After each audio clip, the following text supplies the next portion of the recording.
It's rolling.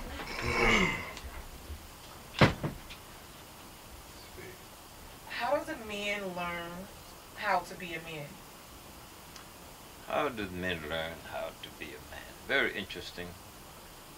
I would say, in my own experience,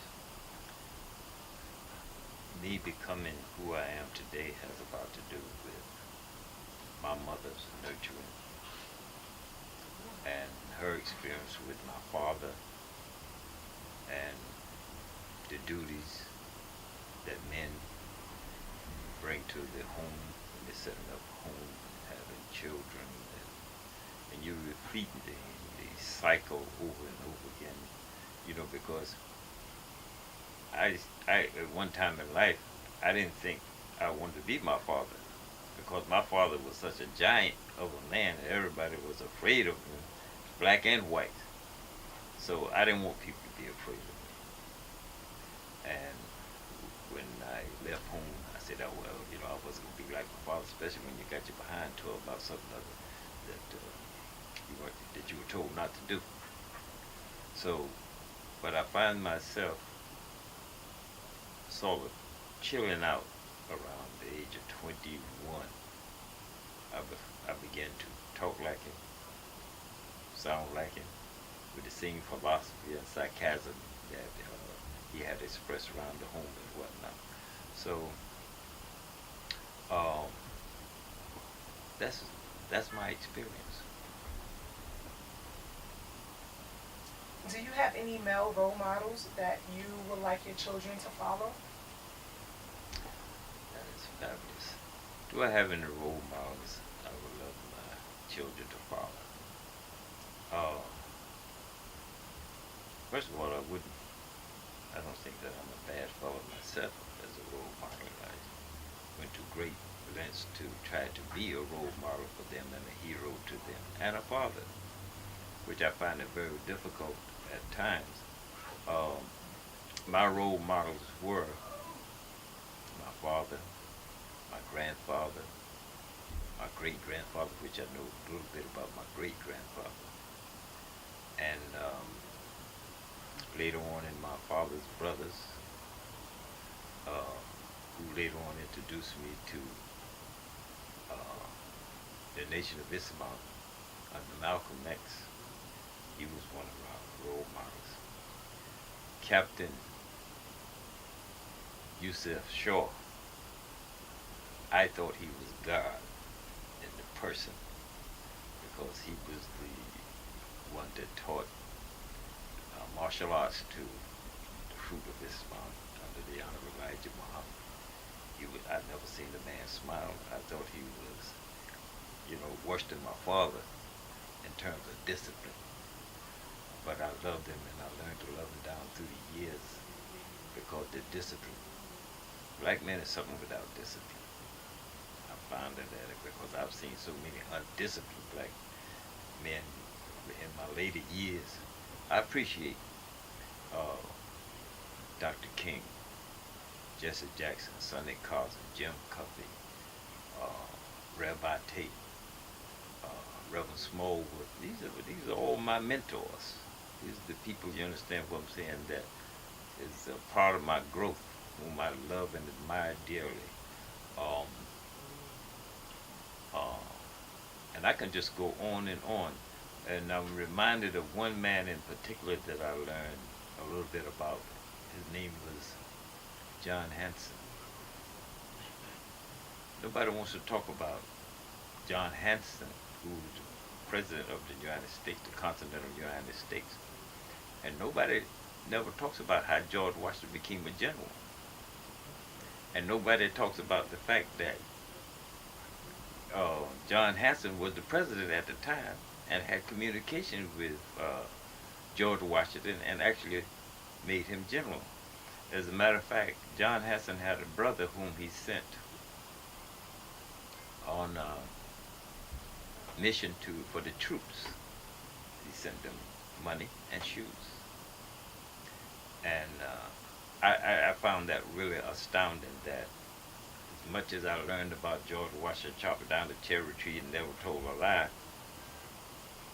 and when I remember that, and then nobody talks about the president of the continental United States who designated him that, I find that appalling because a lot of that stuff we need for our children. Our children need to know that we're not the kind of people we are today that we were yesterday, only because that part is missing. And every day that I wake up in the morning, thank God that my feet is on the floor, that I wake up, try to make this world a better place to live for my children, my grandchildren. I even have great grandchildren. So these are just some of my mentors. What advice would you give to single mothers raising boys into men? My hat's off to mothers who raising boys and girls who raising the family. A lot of times mothers have to be mothers to their husbands at some of the time. So my hat's totally off to have the utmost respect for the black woman who is like my mother. And my hat's off to them. No disrespect to the black woman. It just hurts me some of the things. You know, I'm remembered by a brother, everybody knows him as Jay-Z. Now all of these little lyrical insults that they all say about women, now he got him a little daughter. Now he says that he had to learn now that, hey, he can't refer to his daughter as being that. What about his wife? What about his mother?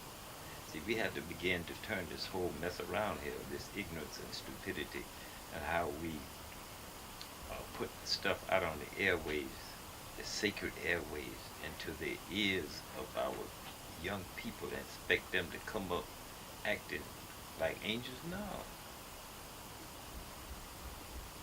My learning is old style, old school. So my hat's off to young mothers. Last but not least, what would you say to young men out there making a transition from boys to men? What would I say to them? Hang tough. Stop murdering and killing your family. Just because a lot of times sisters and brothers didn't come up in your immediate home doesn't mean that they're not your brothers and sisters. And they're your family. In fact, if you know anything about the slavery experience and how we went in all different directions from one farm to the next farm and what have you, you would know that we went in different directions. For instance, black men need to be more caring and more loving. There's nothing wrong with it. See, kindness is not a weakness. Kindness is a genetic trait that is in the black man and black woman. We are nurturers, we're carers of the planet. And we need not to apologize for that. We are who we are. Because if we were anything else, in today, looking at things and the way things are going on, humankind would have never made it this far. But it had to be through nurturing and caring. But young brothers have to know about themselves. Like I had to learn certain things.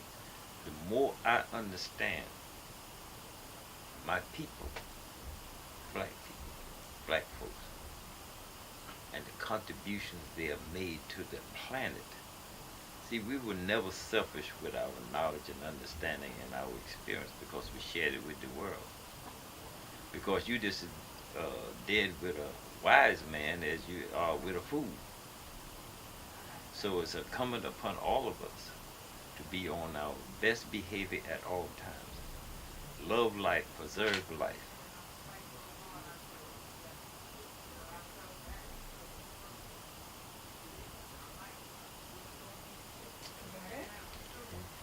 Well, I guess life, preserve life. I love it. Yeah, you know, I'm reminded that uh, say for instance the Sonny Carson and Reverend Smallwood. I remember the president, first president of this corporation here, Restoration, where we're building that we're in now, Frank Thomas. And I remember Judge Jones and all of the elders at the time who were the first board members. They all had to come together to form this corporation to begin to do something to turn around the blight with our people at a time when superfly and gangster leans and drugs and all type of stuff was permeate through this community. Because remember, I was one of those young guys at the time who was out there with those guys doing the little mischief in the streets, throwing the bricks, and, you know, going into combat with the police officers and involved in the so-called riots. But all of that was just an expression of neglect, which I see has come back around.